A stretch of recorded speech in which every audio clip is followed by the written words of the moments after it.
The Philippine Sea looked peaceful. Blue water, clear horizon, nothing unusual. But inside the sonar room of a US Navy destroyer, a sailor leaned closer to his screen. He wasn't bored anymore. Something was whispering through the speakers, a low, slow pulse. It wasn't ocean noise. It wasn't biological. It was too steady, too intentional. He called it out. The Combat Information Center switched from routine to razor focus. What had started as a faint blip became a track. Bearing was steady. Depth held around 120 meters, 7 to 8 knots. Classic signature of a diesel-electric submarine trying to hide. The destroyer fed the data to the rest of the strike group. That whisper turned into a picture. There was something beneath the carrier. People often imagine a carrier as a single ship. They are wrong. A carrier strike group is a moving fortress. Ticonderoga cruisers and Arleigh Burke destroyers formed the shield. E-2D Hawkeye aircraft painted the airspace with radar. And below that, MH-60R Seahawks hunted what sonar couldn't reach. One of them launched with a simple mission: find the submarine. The helicopter lowered its dipping sonar into the ocean. Listening deeper than the ship's sensors could, the ocean swallowed the sound, then gave the answer. Contact confirmed. A Chinese Yuan-class sub was crawling beneath the defensive bubble of the USS Ronald Reagan. This wasn't normal shadowing. This was trespassing inside the one zone where you never want to be caught. The Chinese sub wanted silence. Silence is a submarine's greatest weapon. But diesel-electric subs have one weakness: time. They are like a sprinter holding their breath. They can stalk quietly on batteries, but eventually those batteries drain. Air runs thin. Systems need oxygen. And when you reach that limit, the ocean gives you two choices: surface and be seen, or stay hidden and die powerless. The Reagan strike group watched the submarine's energy drop. They never rushed. They never warned. They just collected data. Propeller blade count, vibration signatures, shaft rotation speed. Each detail became part of the submarine's fingerprint. The sub was still hidden, but the trap was already closing. Then it happened. At 0704, the ocean changed. 1 second, the horizon was empty. The next, a black tower punched through the surface like a breaching animal. Water poured down its hull. Sailors on the carrier's deck froze. They weren't watching a routine surfacing. They were watching a submarine pop up in the worst possible place. Before the adrenaline even hit, protocol kicked in over open radio.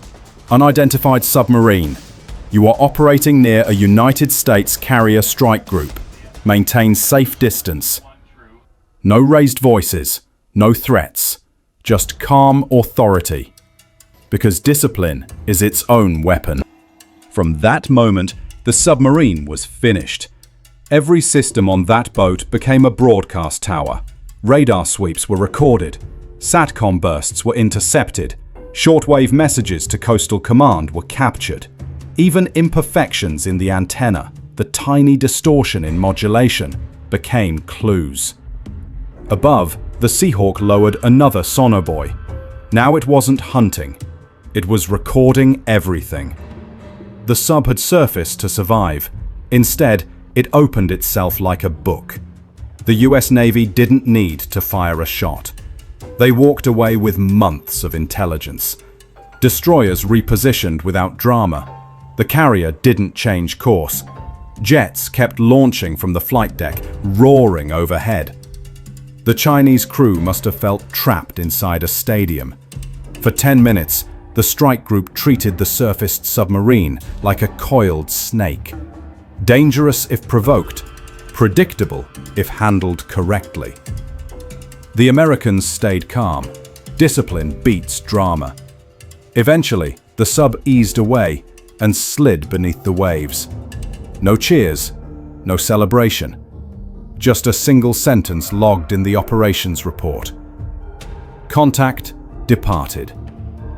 Data collected. Diesel-electric submarines are hunters, silent in shallow water, deadly on the first strike.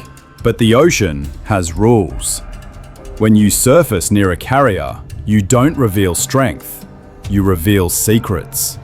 The encounter ended without missiles, torpedoes, or confrontation. But the message was clear. The carrier didn't need to flex power, it simply needed to know more. In modern naval warfare, knowledge beats firepower, and that day, the ocean chose a side. From my perspective, this incident perfectly shows the difference between confidence and control. The US Navy didn't need to react aggressively, fire warning shots, or make a scene. They let discipline do the work. When the Chinese submarine surfaced that close to a US carrier strike group, the real advantage was never in firepower, it was in information. The carrier group stayed calm, collected data, and let the submarine expose itself. That's the mindset of a force that doesn't need to prove anything.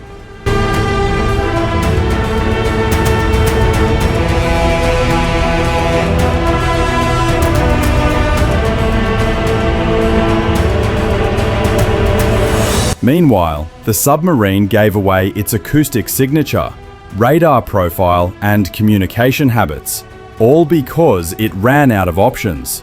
To me, this wasn't a show of strength from China, it was a reveal.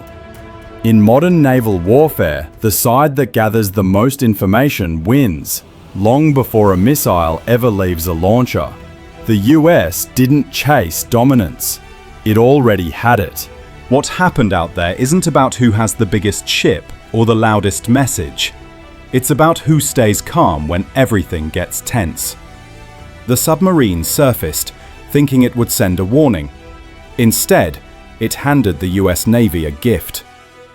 The carrier strike group didn't yell, they didn't start a confrontation, they just collected everything they needed. That part really stood out to me. While the sub was trying to show strength, the US Navy was gathering data. The propeller noise, the radar profile, even the radio signals. Every second that sub stayed above water was another second of information they could use in the future. Here's what I want to ask you. If you were the sub commander and your batteries were dying, what would you do? Would you surface near a carrier, or would you dive deeper and risk being trapped? Tell me in the comments. I read every single one. And think about this. The US Navy didn't have to show force. They didn't point missiles. They didn't escalate.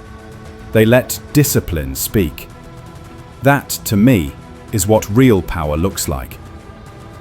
Now, another question. If you were on the bridge of the USS Ronald Reagan when that submarine surfaced, would you have fired a warning shot? Or would you have trusted your sensors and training?